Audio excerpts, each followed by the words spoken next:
कहा जाता है कि जन्नत तक पहुंचने के 8 दरवाजे होते हैं और आदमी सिर्फ 7 दरवाजे तक ही जा सकता है। उसको आगे जाने की इजाज़त नहीं है, क्योंकि 8वें दरवाजे के बाद अल अर्श है, जिसका मतलब होता है खुदा की गद्दी। दरअसल ये एक पर्शियन कंसेप्ट है और आर्किटेक्चर में इसको कहा जाता है हस्तबिष्ट। तो जब हाजी बेगम, अकबर और हमीदा बानो बेगम ने बाबर के खास कारीगर मिर्ज़ा मिरक गयास को संपर्क किया, जिन्होंने बुखारा में भी इस खानदान के लिए कई इमारतें बनवाई थीं, तो ये हष्ट बिष्ट का कंसेप्ट शायद उनके द्वारा ही हिंदुस्तान में सबसे पहले उपयोग में लाया गया होगा। नमस्कार, पर्पल बूट के एक्सप्लोर द अनएक्सप्लोर्ड में आप सबका स्वागत है। हुमायूं, बाबर का बेटा और अकबर के पिता, इतिहास के पन्नों पे एक ऐसा अध्याय जो सिर्फ एक ही पन्ने पे खत्म हो जाता है। ऐसा बादशाह जिसकी सारी जिंदगी सिर्फ जद्दोजहद में बीती, जबकि अपने पिता बाबर के साथ उसने सिर्फ 18 साल की उम्र में ही पानीपत की लड़ाई लड़ी थी। इनका राज्य 2 भागों में डिवाइडेड था। एक 1530 से लेके 1540 तक और दूसरा 1555 से लेके 1556 तक। आलम ये था कि बाकी मुगलों की तरह इन्होंने कभी तख्त की लड़ाई नहीं लड़ी, बल्कि बाबर ने तो इनको ही बादशाह घोषित किया था। पर बाद में जितना इनकी जिंदगी में जद्दोजहद हुई, उतना किसी भी मुगल बादशाह की बादशाह बनने के बाद नहीं हुई। यहाँ तक कहा जाता है इनके बारे में कि इन्होंने एक ही साल में मालवा और गुजरात दोनों को जीता भी और उसको खो भी दिया, और फिर 26 जून 1539 को चौसा में शेर खान, या जिसको हम लोग शेर शाह सूरी के नाम से भी जानते हैं, उन्होंने हुमायूं को हराया और सत्ता पे अफगान शासन कायम हुआ। हुमायूं की पहली बीवी दरअसल उनकी कज़न भी थी, जिनका नाम था बेगा बेगम, या जिसे इतिहास में लोग हाजी बेगम के नाम से भी जानते हैं। इनके साथ इनकी कभी बनी नहीं। शायद एक कारण ये भी रहा होगा कि जब चौसा के युद्ध में हुमायूं जान बचा के भागा, तो बेगा बेगम सूरी सेना की गिरफ्त में आ गई थी, जिनको शेर शाह सूरी, जो कि काफ़ी फेमस थे कि औरतों के लिए काफ़ी सम्मान रखते थे, इज्जत अपनी सेना को कहकर वापस हुमायूं के पास भिजवाया। शायद ये एक कारण था जो कि हुमायूं को काफ़ी शायद शर्मिंदा करता रहता हो, क्योंकि उस वक्त के हालात भी कुछ ऐसे थे।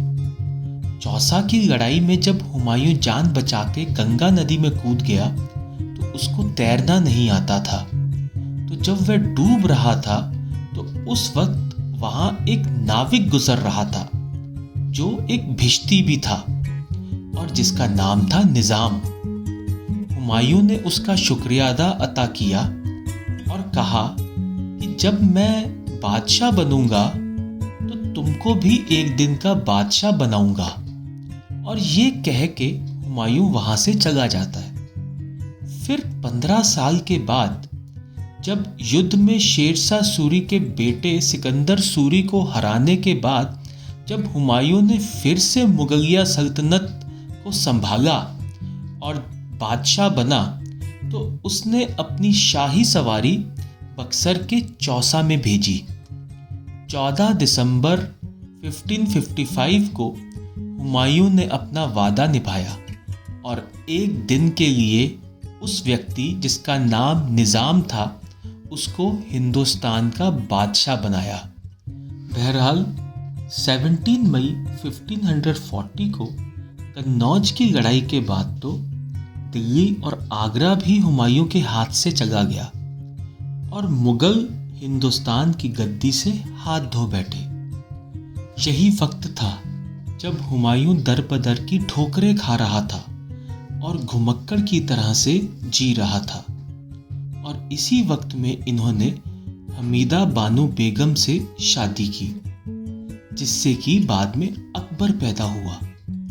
जब हुमायूं की शादी हुई थी तब उनकी उम्र लगभग 33 साल की थी और हमीदा बानो बेगम की उम्र 14 साल की थी।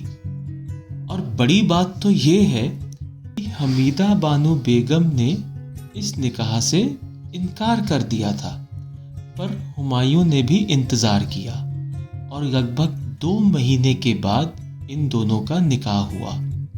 कहा जाता है कि जब अकबर पैदा हुआ तो उस वक्त हुमायूं के पास अपने दोस्तों या शुभचिंतकों को देने के लिए कुछ भी नहीं था।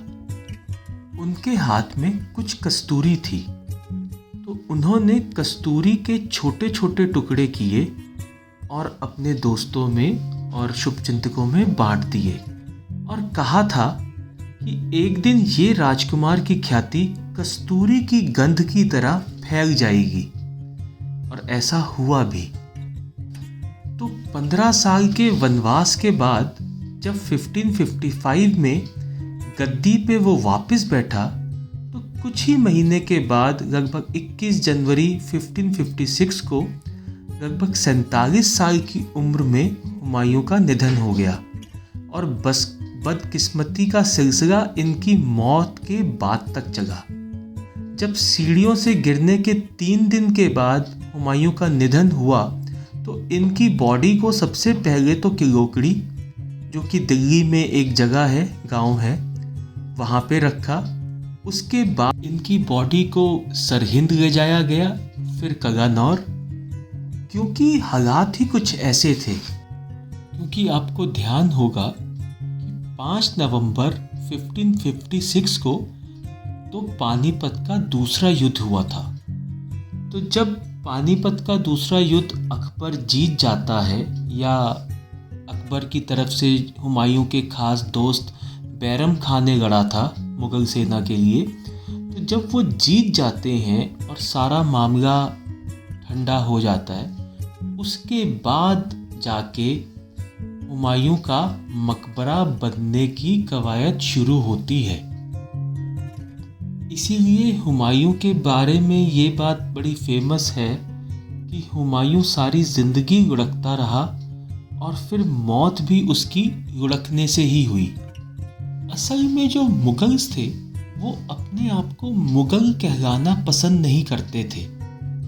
वो तो अपने को तैमूरी या तैमूर के वंशज कहलवाना ज़्यादा पसंद करते थे। तो इसलिए जब सेकेंड बैटल ऑफ पानीपत के बाद मुग़ल सत्ता में आए और सत्ता में ठहराव आया, तो पावर के सिंबल के रूप में पहली बड़ी इमारत हुमायूं के मकबरे को बनाया गया, ताकि दुनिया को ये बताया जाए कि हाँ, हम हैं और हिंदुस्तान हमारा घर है।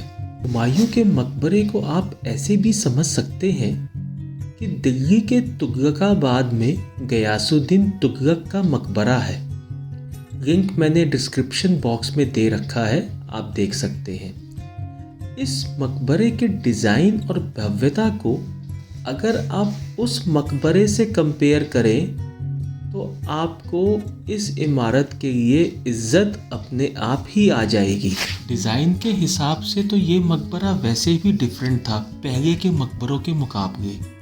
जैसे कि 3 मंजिल का ये मकबरा है और पहले मंजिल पे हुमायूं की कब्र है। हुमायूं का मकबरा पहला ऐसा इंडियन स्ट्रक्चर है जो कि डबल डोम इंजीनियरिंग पे बना है। बीजापुर में भी जो गोल गुंबज बना है वो भी इसके बाद ही बना। ये दुनिया का इकलौता ऐसा मकबरा है जहां 150 से ज़्यादा कब्रें हैं और ये सब भी मुग़ल खानदान की ही थी। कोई अपने समय में बादशाह रहा, कोई राजकुमार, कोई रानी। जैसे कि एक कब्र तो हुमायूं की सबसे प्यारी पत्नी, जो कि अकबर की माँ भी थी, हमीदा बानो बेगम की है। मोहम्मद आज़म खां की एक कब्र है ये औरंगजेब के तीसरे नंबर के बेटे थे। बादशाह फारुख शेयर, जिन्होंने फारुख नगर और फर्रुखाबाद, जो कि उत्तर प्रदेश में शहर है, उसको बसाया था। और इन्हीं के समय में ही नेहरू खानदान कश्मीर से दिल्ली आया था। और फिर वक्त का पहिया घूमा। जो इमारत मुगलिया शान का प्रतीक थी, उस इमारत के बनने के लगभग 300 साल के बाद 1857 में बहादुर शाह जफर और उनके दोनों बेटों को भी अंग्रेज़ों ने यहीं से गिरफ्तार किया था। उसके बाद बादशाह को तो रंगून भेज दिया गया और इनके दोनों बेटों को हडसन ने खूनी दरवाजे पे गोली मार दी थी और मुगल खानदान खत्म हो गया था। यहीं से ही शायद जाते जाते ये शेर, जब हडसन ने बहादुर शाह जफर को कहा कि दमदमे में दम नहीं अब खैर मांगो जान की, ए जफर ठंडी हुई शमशीर हिंदुस्तान की, तो जफर का जवाब था, गाजियों में बू रहेगी जब तलक ईमान की, तख्त लंदन तक चलेगी तेग हिंदुस्तान की। तो आज का क्विज है कि हुमायूं का मकबरा कितने साल में और कितने पैसों में बनके कंप्लीट हुआ। कमेंट बॉक्स पे कमेंट करें। कोई और भी जानकारी अगर आपको मिलती है तो प्लीज़ शेयर करें। मेरे को आप मेल भी कर सकते हैं। अब पर्पल बूट इंस्टाग्राम पे भी है और कहानियाँ जो हैं वो पॉडकास्ट पे भी अवेलेबल है। आईडीज़ और डिटेल मैंने डिस्क्रिप्शन बॉक्स पे दे रखी हैं। प्लीज़ उसको फॉलो करें, शेयर करें। और तब तक पर्पल बूट की यही है राय, मनोरंजन वही जो ज्ञान बढ़ाए। धन्यवाद।